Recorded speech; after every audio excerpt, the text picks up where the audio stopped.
It's a choice. It's a very stark choice. It's easier choices than your forefathers had. Do you want to be popular? Or do you want to live?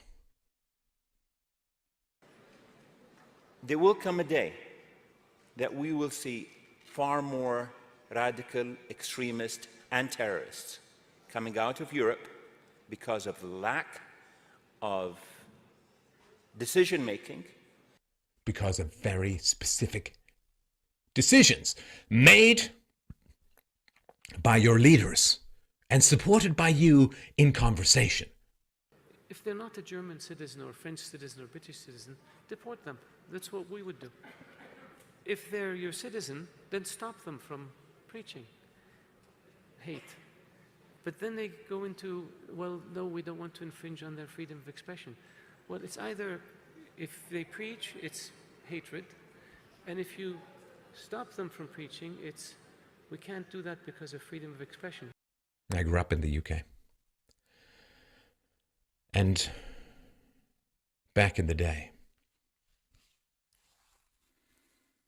Europe could have had it made after 2 brutal world wars.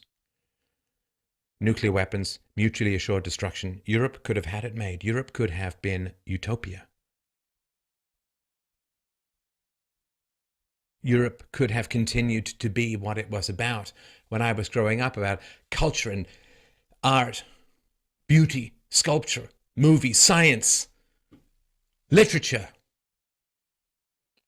philosophy.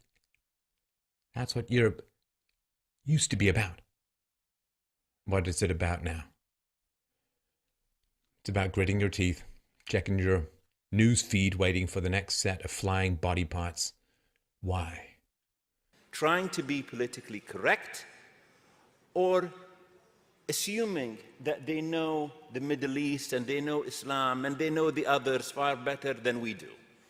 And I'm sorry, but that's pure ignorance.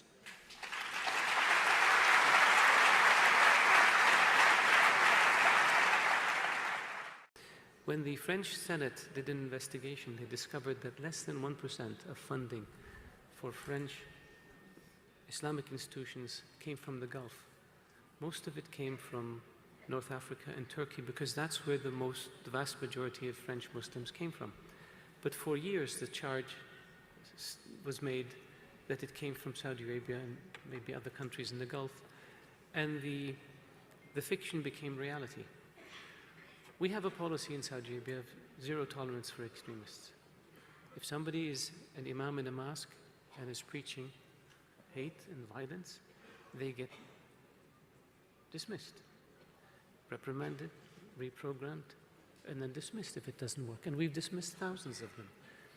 That means honestly confronting the crisis of Islamist extremism and the Islamist terror groups it inspires. And it means standing together against the murder of innocent Muslims, the oppression of women, the persecution of Jews, and the slaughter of Christians. How will that be received, Mr. Speaker? Well, I think it's going to be received pretty well, because finally, after years of talking with them, the major leaders in the region understand that these radicals are a direct threat to them. I mean, the Saudis aren't just acting out of the goodness of their heart, they're acting to survive, because they have a two-front war. They have radical Islamists on the one front who would like to overthrow the regime, and they have Iran on the other front who would like to occupy the country. And so they have been forced by reality into becoming our allies. And let me note, by the way, because I already watched one of the other networks trying desperately to draw a gap between what Trump said as a candidate and what Trump is saying here. This is a very strong, very direct speech being given right there in the face of all of these major leaders. He pulls no punches. The first responders are brave and save lives, and thank God for them. But we need the pre-responders who avoid this kind of stuff. Conversations you have with people about the decisions being made. Every decision that was made can be redecided, can be undone. For God's sakes, stop being passive. Nothing is inevitable. I know There are difficult topics to talk about. I know. People might look at you funny. You might be criticized. You might be ostracized. You might be rejected. You might get into some social trouble.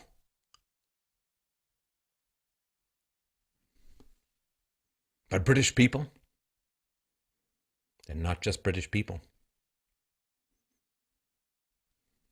It's a choice. It's a very stark choice. It's easier choices than your forefathers had. Do you want to be popular?